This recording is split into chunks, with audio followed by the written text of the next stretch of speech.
Okay, so here we got some Mobile Legends. It looks like what we need is a support. So I'm going to pick up Ruby. This is ranked. It's in grandmaster. My rank has dropped pretty significantly. I took a good break from the game for a while. Here's the win rate with Ruby. So, let's talk about Ruby. Ruby's passive. Hold it there. You can pause the video. But basically, she doesn't get lifesteal, but she gets lots of spell vamp, which make her really good for her 3 really slow, low cooldown attack skills. The fact that they do damage is better because she has lots of spell vamp.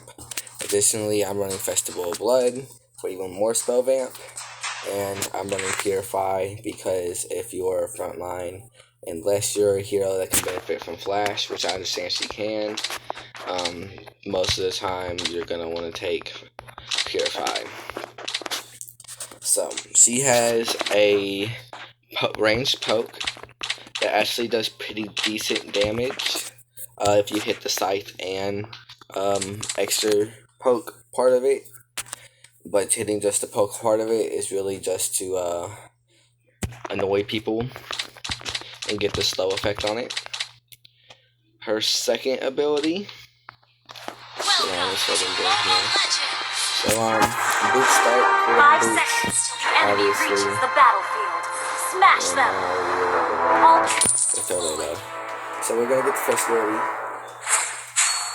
This is all the skill marker for it. It's a pretty decent range poke. It slows. So one thing about Ruby is you have that passive to dash. So this long range poke followed by a dash right after it towards them, like this, is actually really good initiation.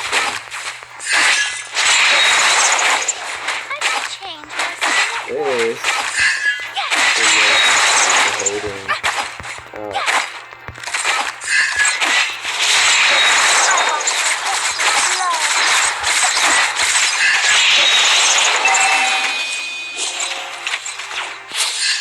I stayed and take some damage for a while. So that second ability of hers is that sweep around her. So a lot of turn-offs like etc. can be cancelled by it. Even things like the Tigreal ulti can be cancelled by it. So it is really effective, and it hits all around you. So if you get, let's say, an ulti pull followed up by it, you can see the whole team. Finally, her ulti is her pull with her scythe. It functions a lot like Darius's axe pull from Wild Rift. But it's just a similar concept. You can still dash after it and everything. And it's just a giant pool. It has a ridiculous amount of healing.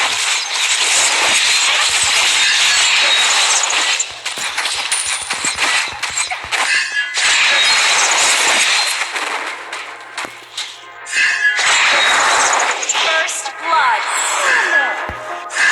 I have been slain. Sadly, I couldn't save my Layla there, but it's okay. Just stay with me. I would have died anyway.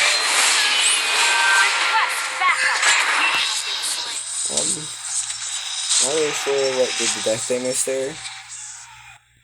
Might have been a Tigreal attack wave. That was kind of greedy of me to stick around, but you tend to want to be pretty greedy with Ruby because she can be greedy in the early game.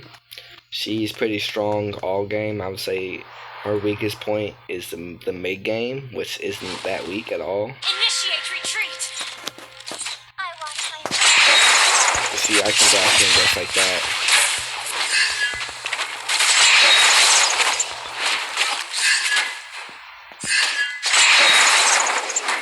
A beast?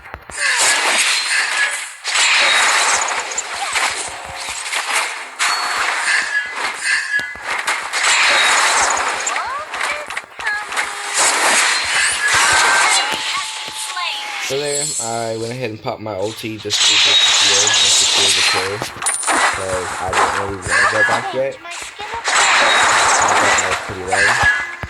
And now I should be able to probably around half alone.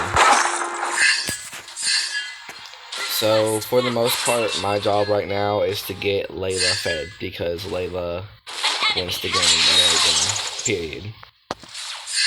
So all I'm doing right now is trying to get him as fed as possible while making sure their ADC gets as unfed as possible.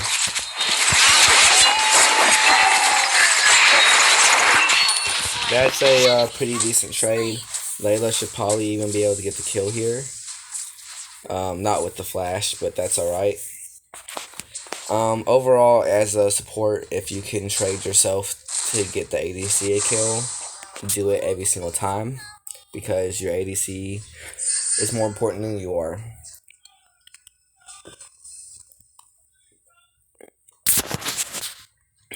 So as you see, we're going straight into Hostess Claws. This gives you a ridiculous amount of spell vent. It gives you about 30-something% spell vent. And then on top of that, as you would as a frontliner, you get even more. Which just makes her healing ridiculously crazy. I'm hopping in over here and using all my ultis and everything because I know that my abilities are going to come up before Mia. And I can just keep on poking them over and over with enough sustain to make it incredibly annoying for her. And ultimately getting me a kill.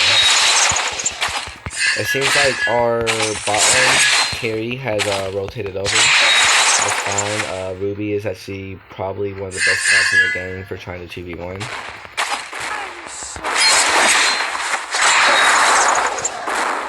They're messing with the cooking from tower hits. Your team destroyed a turret. Your team destroyed a turret. For building Blast Axe to get even more. Not to mention Blast Axe carries the cooldown. As do the cooldown boots. This is all going to play out to making you a very tanky, healy McKilly, fast cooldown CC tank.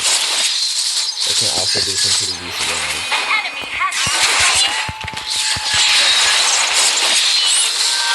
Retreat right here. And not going to be able to peel for the far, so they just got too much damage. Our Layla really should have been here. Because as good as Ruby is, Mia is Mia. And she's built mostly defense items so far. And she did that to counter Ruby. First of all, Wind of Nature isn't that great of a status as an item. However, it is really good at saving you against all-in frontline tank. Or even fighters, for that matter. Because a lot of their gimmick is to hop in and do window burst abilities. You can just Wind of Nature all the ultis.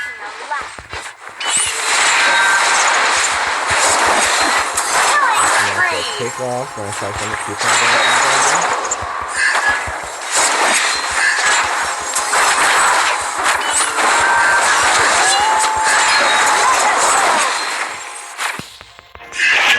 Now that let's get into no one's surprise with Oracle.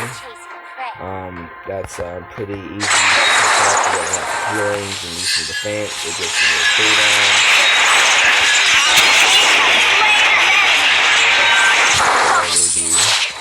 It's maybe there's something to say about it being less defense because physically. And believe that can change, but they have a The enemy has slain the turret. Mega kill! Killing spree! Just to avoid being bursted. Good game! So, after Oracle, a big item I'm a fan on her is Queen's Wings, obviously. The damage never hurt nobody. The effect is amazing, and the HP is ally awesome has for been being a slain. tank.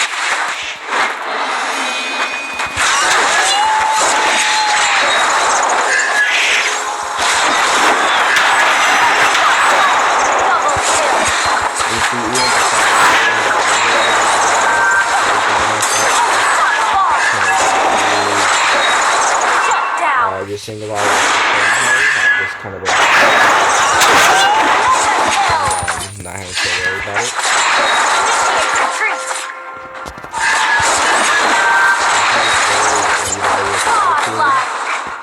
And this should be a pretty easy end from here. Leaving will help us.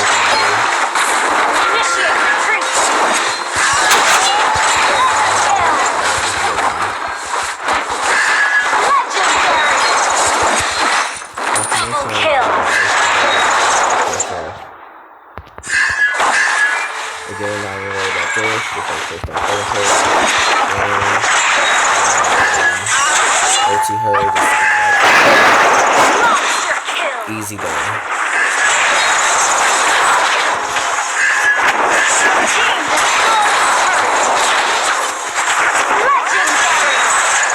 I can basically stick around as long as I have Nana.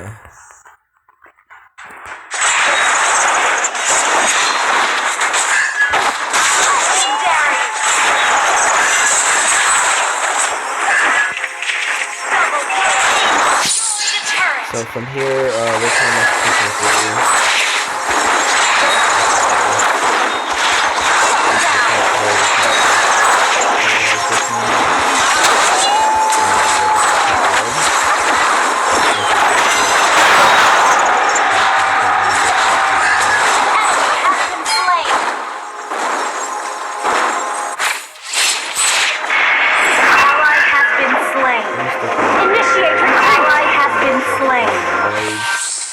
So did I. I was contemplating turning around. I was trying to wait for Farza to get closer. I probably should have turned around just a second sooner. But everybody makes mistakes. And that's the kind of thing right there that's going to give them a shot back into this game. But I think they would have to win. Yeah, they would have to get a couple, like 2 or 3 more team fights like that. So last item over here, Immortality, physical defense, absolutely wonderful, considering this build has me with more magic defense right now. A great amount of HP, and obviously the revive effect is one of the best tank items, just one of the best items in the game.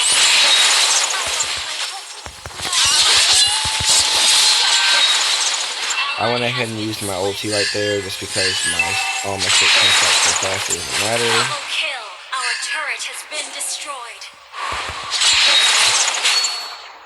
Our turret is under attack. Defend the turret. And what do you know? We're probably gonna move over here. Clear this mid. Retreat further. We're gonna clear this mid. And we're gonna go attack the Lord. Attack the Lord. At this point, there's just no need for this. Fucking up a team fight, trying to get rid of him, so then we can take Lord and that's I do, however, I'm not worried about going on. He's not going to be able to kill me like that. This is actually a pretty good little bait scenario.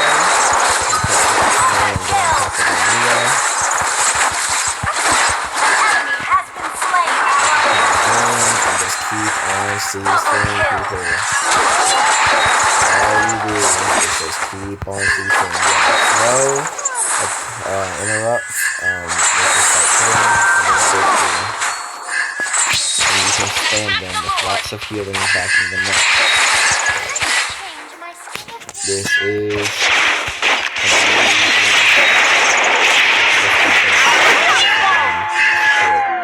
Attack the Lord house. Effectively, or the ability to top lane effectively. So she's very versatile and great to play in a lot of different roles. Even here, see, I'm not, just Lux, even though she has pretty good sustain damage usually.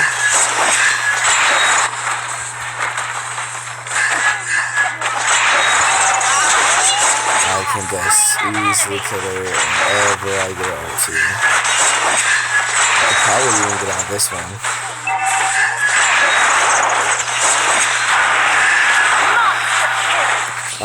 Not gonna be able to get the ulti off. That's okay. This is still a huge win for my team, because that's their 3 highest damage dealers plus their tank. All they have left is their Ashe, who is not fed at all. And yeah, 8, 5, and 24. Not that half bad. And as long as well, they might get people up for a second chance, but that's gonna be all their inhibs and Lord. So it's not like they're gonna live for long if we don't kill them right now before the Lord comes up. Maybe if they stop playing around for kills over there, they're probably gonna have it finished before I get there though. Or maybe not. And let me go see what needs to be done. But for sure, once I get here, I'm tanking enough to just force our way under tower and other fans of butts. Regardless of who they have up at the time. As you saw with that engagement. So that's Ruby on Plat 1. I think this match gets me into Diamond. Victory! You'll see here, right here in a second, matter of fact. Yeah, this puts me into Diamond. And yeah, Ruby support. Let me know what you think.